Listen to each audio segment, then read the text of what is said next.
इस रमजान को हम आपसे रिक्वेस्ट ये करेंगे कि आपके बावजदाद में से भी शायद ही किसी ने जिंदगी में कुरान तर्जुमे से पढ़ा हो, तो इस रमजान में अगर आप इत्काफ का इरादा रखते हैं या नहीं रखते, दोनों सूरतों में बजाय ये कहने कि मैंने इतने कुरान खत्म किए, आप फख्र से ये कहें at the end of Ramzan कि मैं अल्हम्दुलिल्लाह अपने खानदान में और अपनी नस्लों में पहला बंदा हूं जिसने पूरा कुरान तर्जुमे के साथ पढ़ा है। और यकीनन ऐसे ही होगा, क्योंकि कुरान का पहला तर्जुमा 1920 में हुआ है, प्रैक्टिकली तो अब लोगों के हाथ में है, किसी ने तर्जुमे से कुरान पढ़ा था। तो रमजान में आप कुरान तर्जुमे के साथ प्री डिटरमिनेड रिजल्ट्स के बगैर पढ़ें, उसके नोट्स बनाते हैं, जो चीज समझ रहे हैं वो नोट करें, मेजॉरिटी चीजें आप तौहीद के हवाले से, अकायद के हवाले से ये सारी की सारी चीजें अपने पास नोट करें और अपने आप को कुरान के सामने पेश कर दें। अगर आपके पहले कोई और अकीदा था, अब आप ये देखें उस अकीदे को छोड़ें, वो अकीदा फॉलो करें जो कुरान के अंदर है। और मैं आपको मशवरा दूंगा, कुरान का सबसे बेस्ट तर्जुमा मौलाना मदूदी का तर्जुमा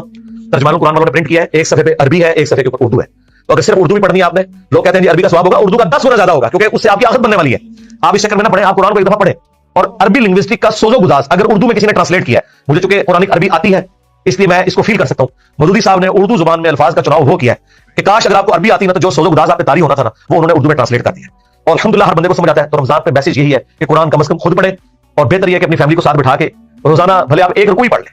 तो सूरत अल बकरा भी कवर होगी, तो आपको कुरान की ओवरऑल थीम पता चलेगी इंशाअल्लाह।